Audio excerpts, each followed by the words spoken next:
Welcome to Hunters and Unicorns, the 2020 Mastery Mission. 20 topics, 20 guests for 20 minutes. We're here to unlock the tribal wisdom from the legends of tech sales to help you get one step closer to mastery. I'm Simon Kutis and I'm joined by my co-host, Ollie Kune. Welcome to the show, everyone. And it's an absolute pleasure to welcome Flo. Flo, welcome to the show. Many thanks, guys. I'm really looking forward and happy to be here. Great to have you on the show, Flo. Thank you. Absolutely. In the way of an introduction, Flo, you're currently VP EMEA South at Zscaler. But for those that know Flo, this isn't his first rodeo. Flo was part of the amazing success story at App Dynamics. And I suppose, you know, there's a long-standing history with the Playbook, but actually Zscaler is a really incredible indication of the power of the Playbook. It's an organization that went through such a transformation, and you know, it was a transformation which happened so quickly, and it really demonstrates just how powerful the teachings and the preachings of this Playbook really are. To kind of put some numbers, we're talking 500% increase in the stock price, over 300% growth with regards to people. But actually, Flo, a bit of credit to you. I think you've been a real instrumental part of, you know, really setting the rhythm and the operating rhythm and really beating the drum of that transformation of Zscaler across Europe. So, you know, amazing achievement. Thank you. I mean, the past year, I think it's right now a little bit over 2 years, where I think also the data where you just mentioned is referring to quite an amazing ride. I mean, on top of this, all done through throughout COVID, that was quite interesting. Now I'm looking forward to share a couple of things, some of the challenges, some of the knowledge I've been able to acquire throughout the years.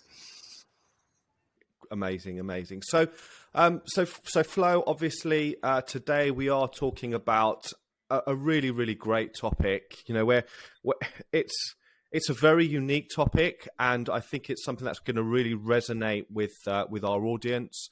You've got 20 minutes. Please, can you introduce your topic? Absolutely, and I think, I mean, it was a joint discussion we had before. So we thought about, firstly, to think about things like operational things, PG, building champions, getting to EBs, etc. But we jointly agreed that we may think about something more fundamental, which is also relevant for each individual contributor. So you asked me a great question, and you asked me, like, what would you change? Where would you have looked forward to any advice on the very key thing you should have done better in your career? And it was, interestingly, it was coachability. I should have been at earlier stages in my career, more coachable. And this is the thing where we are discussing today. I'm looking forward to share some of the struggles I've seen with other people, some of the struggles I had, some of the positive outcomes. So therefore, I think it is a great topic, and I'm really looking forward to discuss it with you. Amazing. And I suppose just before we dive deep into the subject and the learnings and more into the mastery mission itself, you know, was there a eureka moment? Was there an aha moment when that change happened, when you realized that coachability was such an important part to what is now can be equal to be seen as success? I mean, there were a lot of moments. Yeah, a lot of moments where themes throughout my career was like, I should have listened more. I should have known it before if I would have listened. Yeah. So definitely, but I think the first thing where I really had one key learning element was in a training where I was an individual contributor, account manager at BMC Software. It's definitely like more than 10 years ago. It was a day in a training in rainy Frankfurt, and it was one of the first times when I also met people like Jeremy Duggan, who was part of BMC but also part of App Dynamics, and he was leading a training on a very operational topics which was around value pyramid and qualifying questions. And the one thing where, of course, I was prepared, of course, I had all of the things done, but he gave a lot of feedback what I should have improved, should have done better in preparing, even though I invested quite some time. And to be very honest, it frustrated me.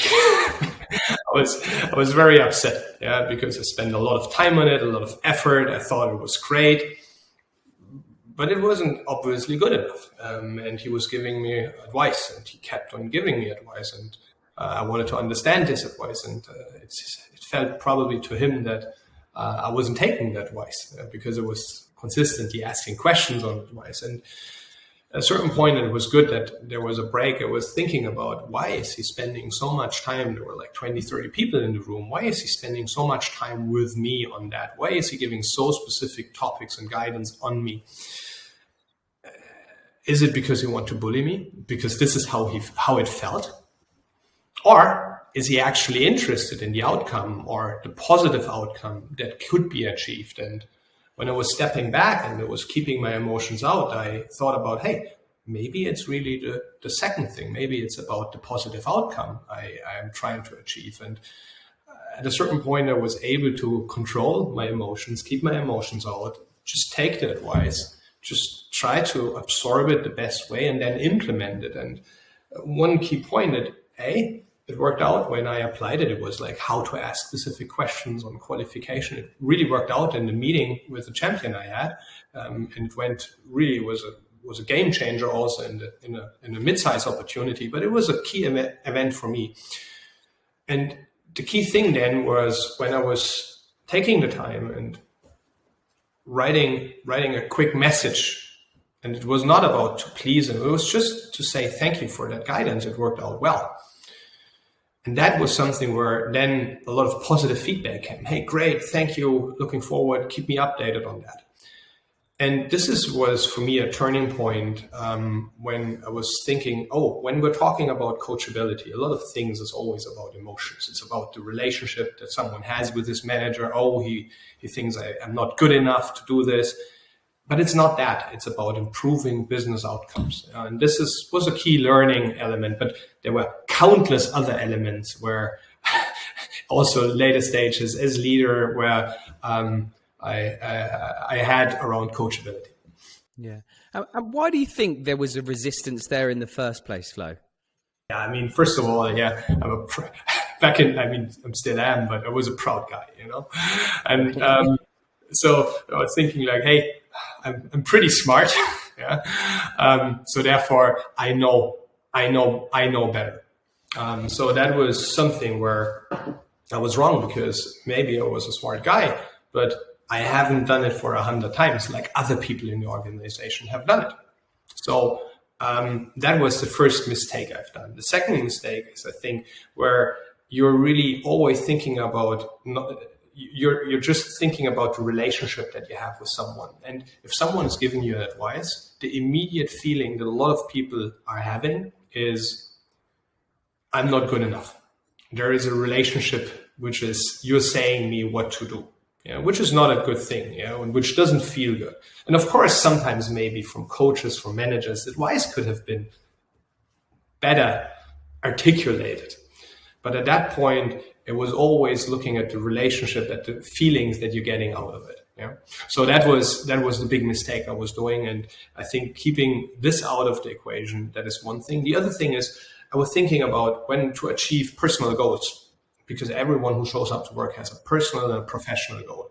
I was thinking about, would I be able to achieve that goal better if I take the advice or not take the advice? And it's a very simple answer. Yeah. Usually in basically 99% of all of the cases, you're in a much better position if you're taking the advice to achieve your personal and professional goals than just ignoring it or just arguing it.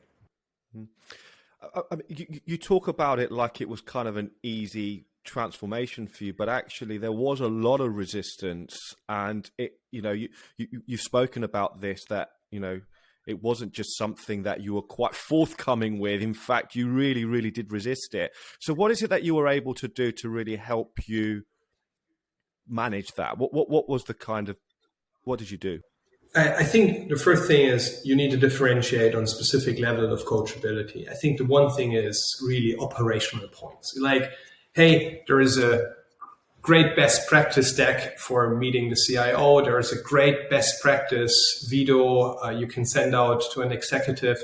There is a great account plan template. So that's the easy thing, just applying best practices. And everyone should do that, because you shouldn't be building things from scratch when they're already available. You can always think of how to improve it, but first you need to look at what is available from your organization as a best practice. But that's the easy thing. And don't get me wrong, sometimes even people are struggling with those easy things. Yeah.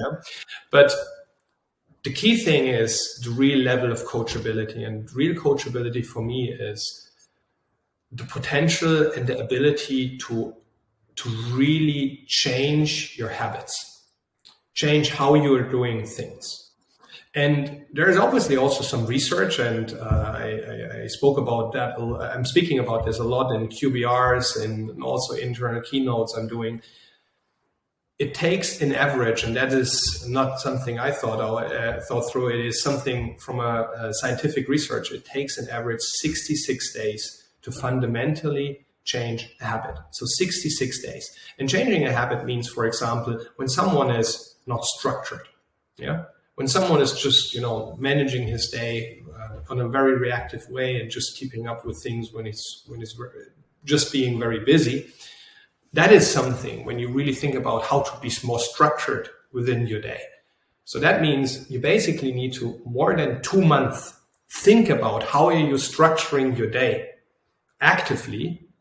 And after those 66 days, on average, you do it automatically. So that is the real level of coachability. And this is really a process. And I think it's not even that, the 66 days on average. It is something where throughout the years, I've been able to transform into kind of a little bit more a mindset. And of course, around us, there are inspiring leaders. For example, in our company, there is our CEO, Jay Chaudhry, one of the most successful entrepreneurs in Silicon Valley. And he's always eager to learn. When he is having a customer meeting, he's always asking, help me to understand, how are you seeing this situation? When he's having internal meetings, team, please provide me your feedback. I would like to learn. And he's always, even if it's a negative feedback, he's always so grateful and thankful to say, thank you for that feedback. I really appreciate it. Yeah? So that is really inspiring. And I think having those role models and having also this certain focus around it, I think that is something that really takes months, years. But and don't get me wrong, you're never there. Yeah? You're never there. As soon as you think you're there, it's the wrong assumption. Yeah. Flo, you talk about coachability in the way that, it's something that you can learn, but there must be a complementary attribute that must sit with coachability to enable you to want to become coachable, right? Do you look at the combination? Mm-hmm. I think that is a very smart question. I like that. I think the first thing is you need to have a certain intellectual competence. Like you need to have the intellect to also self-reflect your situation. I think that's also a level of intelligence. Yeah. So that's a very base fundamental thing, because when you're not able to just step back and reflect your situation without feelings, without emotion, in a very factual way, that is the one thing. The other thing, I think it's the drive to achieve personal goals. Yeah, and that does mean when you have an ambitious goal, you should be focused around how to achieve that. And usually people who are taking advice, they are basically much more, it is much more realistic that they are also achieving the goal. Why? Let's take a very specific example. A lot of people, when they are joining my organization, they have this desire to have bigger impact in the organization, potentially join as individual contributors and develop themselves into leaders. So that's a big personal goal. They want to have more impact. So when you think about that, how realistic is it when you're not taking advice that you're going to be promoted? How realistic is it when you're not able to change and adjust your habits and the way how you're running things, that you're taking a bigger responsibility in the organization? It's not realistic. So therefore, it is a key threat and also to progress. The other thing is, and that's a very positive side effect, when you're learning and when you're trying to learn, and that is not only for individual contributors, it's also for leaders, when they're trying to learn from all of their environment, it becomes much more, it just enables such a better collaboration. And also, when you're asking for someone's opinion, feedback, advice, it just makes things much more collaborative, and just creates a much better culture.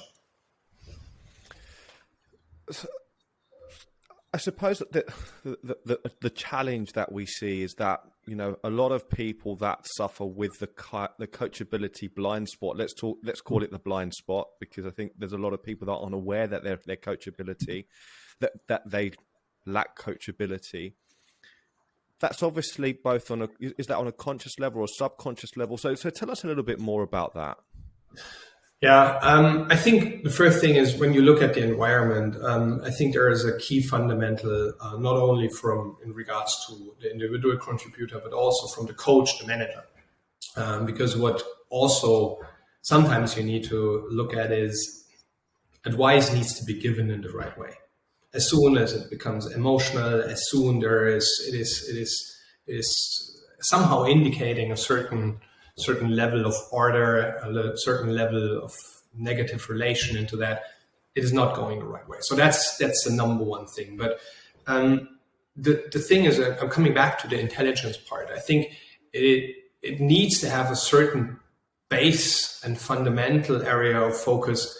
You need to self-reflect. You need to look at, where are you? Yeah.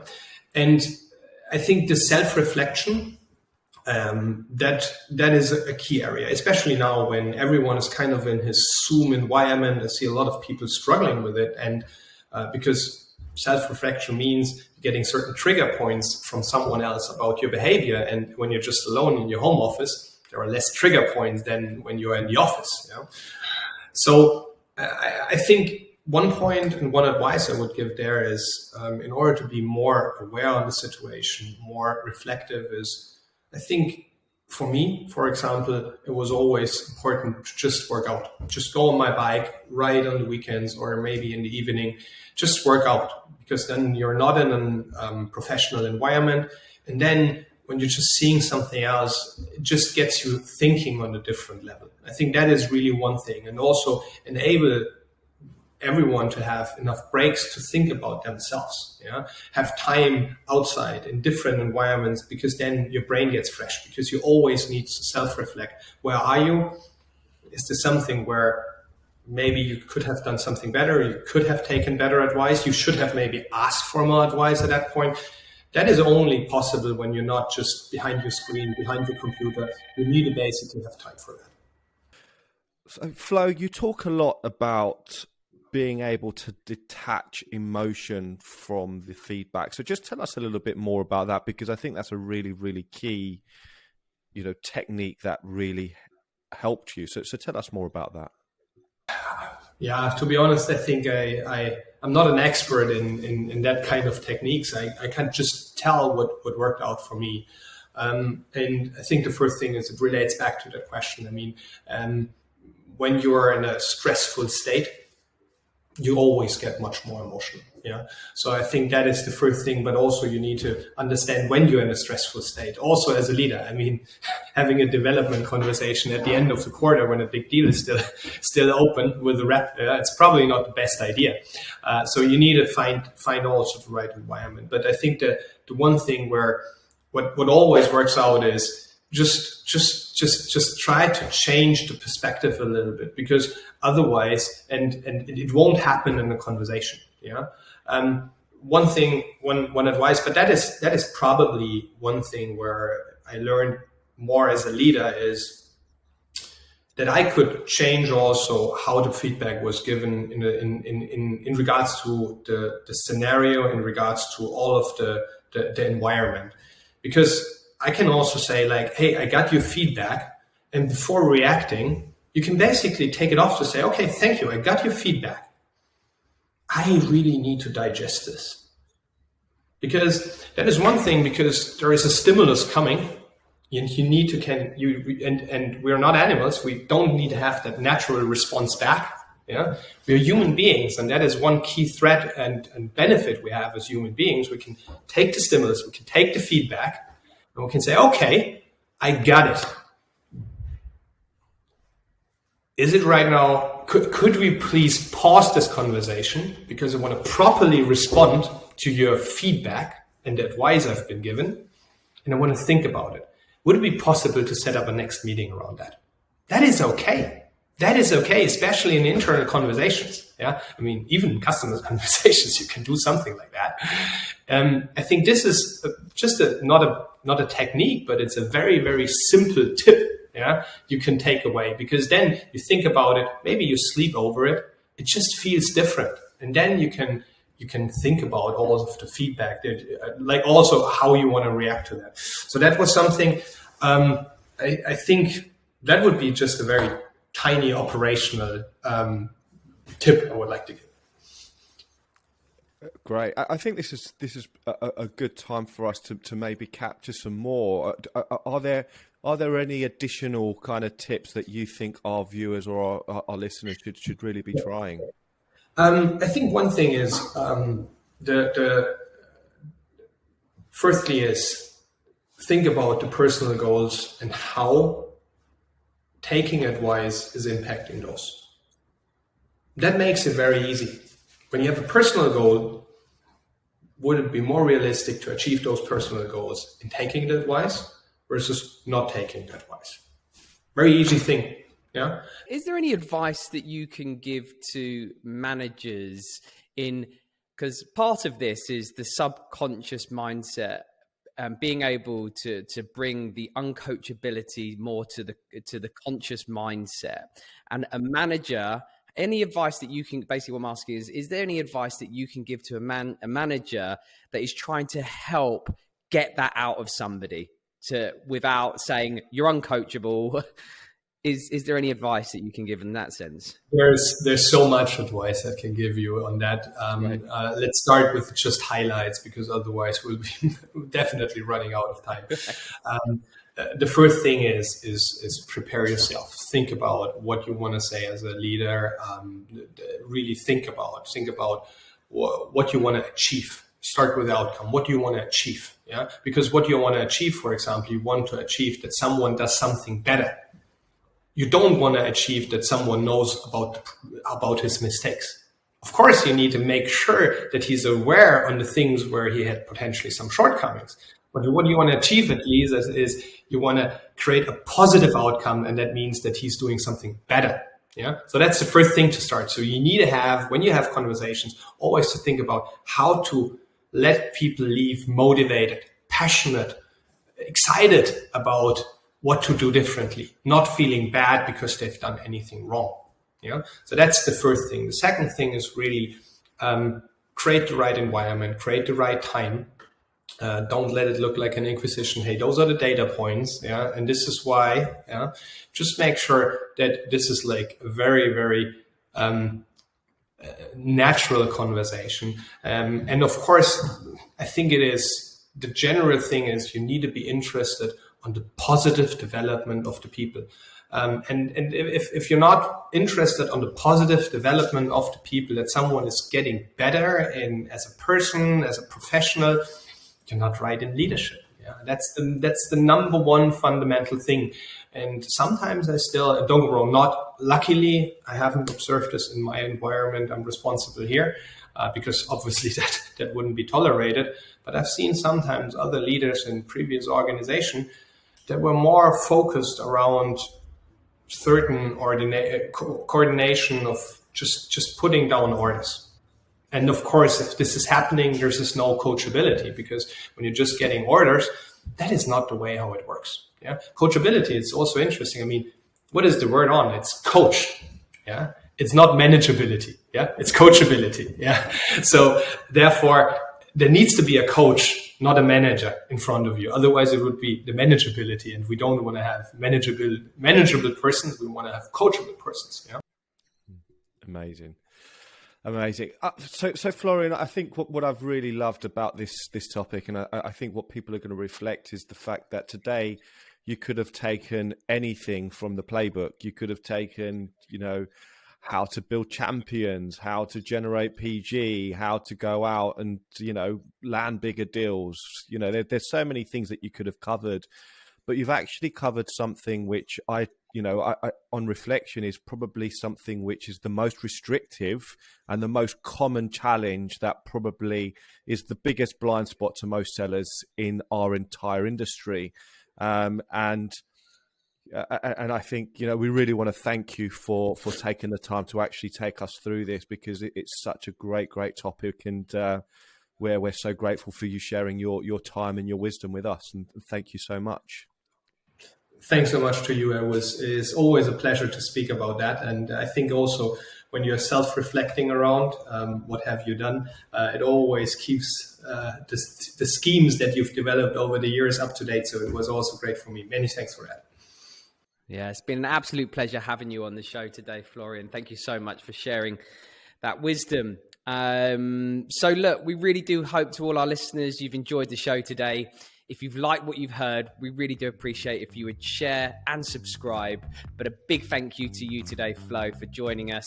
And we look forward to welcoming you back for another Mastery Mission and session soon. Thank you.